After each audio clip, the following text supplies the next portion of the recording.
Vous savez, il y a un ingrédient très important dans le système que nous avions choisi, c'est-à-dire le système démocratique durant la conférence nationale, c'est la transparence. La transparence. La transparence va de pair avec la clarté. Normalement, ce n'est pas des choses que l'opposition béninoise devrait demander. Et quand vous savez que vous n'aviez rien à cacher, vous êtes transparent, vous êtes clair dans tout ce que vous faites. Non seulement pour les élections, mais pour je veux dire, dans l'administration ou la gestion quotidienne d'un État. Si nous acceptons que nous sommes en démocratie, nous devons accepter que toutes les sensibilités politiques, fût-elles de l'opposition ou de la mouvance, puissent auditer le fichier électoral. Si le fichier électoral n'existe pas, qu'on le dise clairement que ce fichier n'existe pas, mais si elle existe, qu'on puisse permettre à toutes ces sensibilités, y compris même au peuple, pas seulement les partis politiques, mais également la société civile. Vous savez, il y a la classe politique, il y a la société civile, et il y a aussi les opérateurs économiques. Eux-mêmes, eux aussi, c'est des agents de développement, c'est des acteurs de développement. Donc, moi, je vais au-delà. Je conseille une commission tripartite composée de la classe politique, c'est-à-dire de toutes les sensibilités de la classe politique, pas seulement l'opposition ou la mouvance, parce qu'il y a également des centristes, il y a également des neutres, des partis neutres, comme les Patriotes, Rassemblement des Kékouïs, comme notre parti.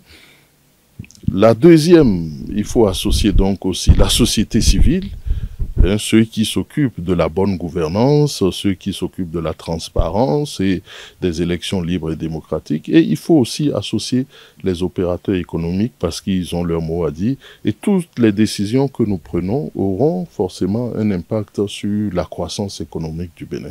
Donc je proposerai, j'encouragerai, je vais exhorter à une commission plus élargie pour l'audit du fichier électoral, de manière à ce que tout le monde, avant les élections, puisse dormir en paix, puisse savoir que nous allons vers des élections libres et démocratiques et qu'il n'y aura pas une main visible qui va traficoter les élections par là et ne pas tenir compte du vote même des citoyens. Le citoyen mérite qu'on le respecte, il ne faut pas trafiquer son vote et il faut lui montrer que nous sommes responsables, nous les acteurs politiques, nous voulons le bien de cette nation et que les élections vont se dérouler démocratiquement et en toute transparence.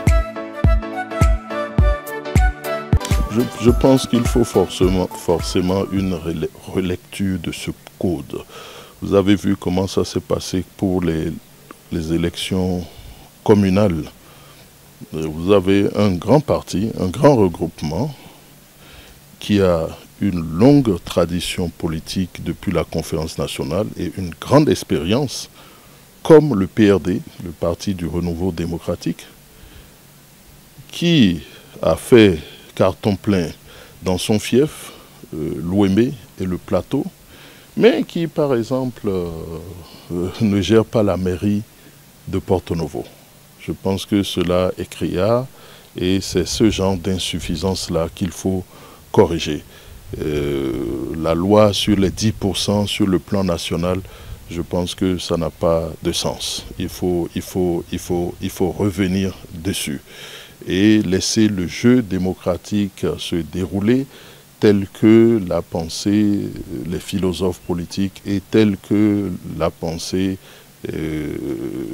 la conférence nationale.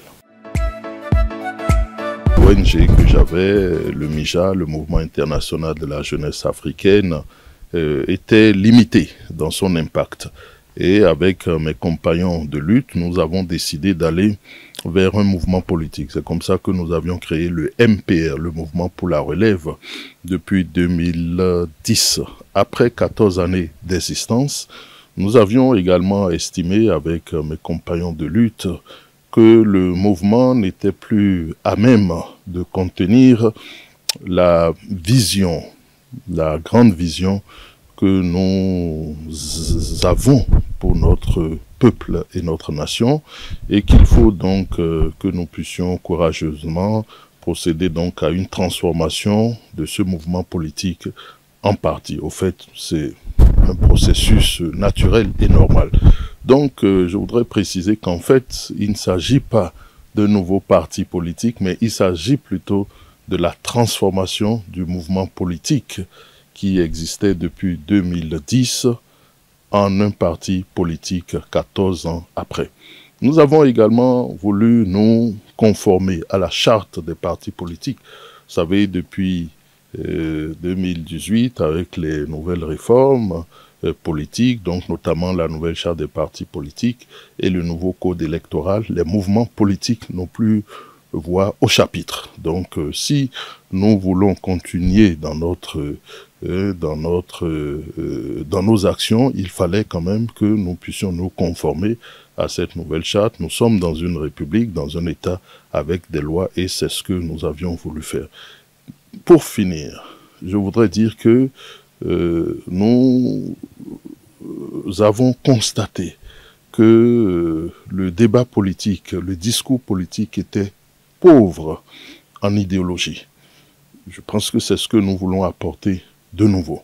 Nous voulons que l'idéologie nous puissions renouer, que les acteurs politiques, les hommes politiques puissent renouer avec l'idéologie, et c'est pour ça que nous proposons donc au sein de notre formation politique l'idéologie du panafricanisme scientifique.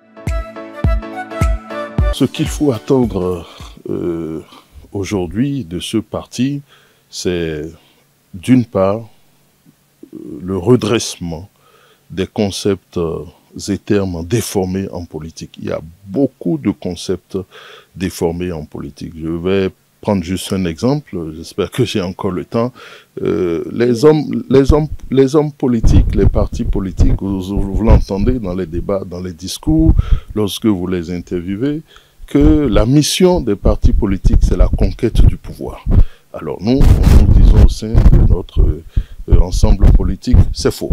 La conquête du pouvoir n'est qu'un objectif parmi tant d'autres. Vous avez dans les grandes démocraties, en Europe, aux États-Unis, des partis politiques, on les appelle les Tea Parties, surtout aux États-Unis, qui ne participent même pas aux élections, mais qui bénéficient des subventions de l'État, dont le rôle est peut-être d'aller expliquer à la base les nouvelles lois votées au Congrès américain, et qui aussi, en retour, prennent les doléances, les requêtes des populations, des contrées vers les sénateurs. Voilà ce genre de concept déformé que nous voulons redresser. La mission d'un parti politique, c'est la socialisation et l'éducation du peuple.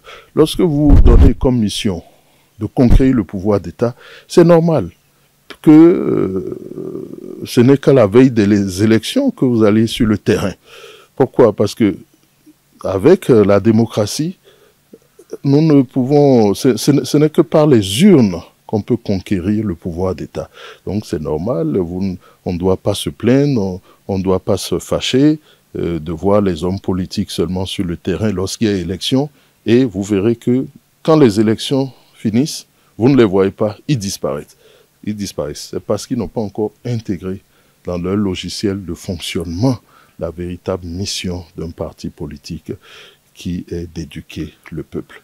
Deuxièmement, ce que nous apportons de plus, c'est notre vision. Nous avons une grande vision pour ce peuple-là. Nous voulons, nous l'avions dit lors du congrès, une nation soudée et un peuple uni face aux défis contemporains qui ne sont pas de petits défis. Vous savez que le monde est pratiquement injuste. Vous voyez, le Bénin, ça fait 15 millions d'habitants. En face, vous avez, dans ce système globalisé, mondialisé, des nations comme la Chine qui font 1,4 milliard d'habitants. L'Inde, 1,5 milliard d'habitants. Mais qu'est-ce que vous voulez qu'on fasse face à ces grandes nations-là? On ne peut rien. Nous ne sommes rien. Vous avez des jeunes comme Mark Zuckerberg, je ne sais même pas s'il a déjà les 40 ans. Mark Zuckerberg, avec sa fortune, peut pendant 15 ans, ne pas travailler et financer le budget national du Bénin. Est-ce que c'est normal qu'un homme, qu'un jeune puisse être plus riche qu'un État de 15 millions d'habitants? Donc il y a ces dysfonctionnements, il y a ces injustices-là, il y a des questions d'actualité. La question de la monnaie, par exemple, est une question d'actualité aujourd'hui. La détérioration des termes de l'échange. L'Afrique, c'est toujours entre 2 et 4% de part dans le commerce international. Ce n'est pas normal. Nous faisons quand même plus d'1 milliard de population. Nous ne devons plus continuer à dormir sur nos lauriers. Il faut un sursaut patriotique, un sursaut à la fois national, régional, africain et panafricain.